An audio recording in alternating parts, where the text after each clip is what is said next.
let me just give you the quick intro on the Certified Data Privacy Implemented course. The entire course is designed for 6 modules.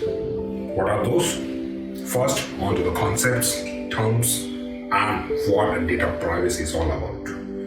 Module 2, onto the law framework that are supposed to be known.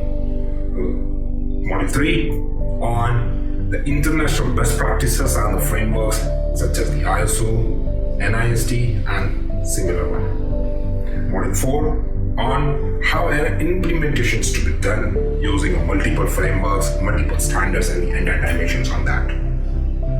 Module 5, using a case study, what best we can do it, how an implementation will run in a live environment. That's the module number 5. And last but not the least, module 6, on doing an assessment, a quick recap on the entire implementation, how it should run, how it should go about, and where a checkpoint should be focused about.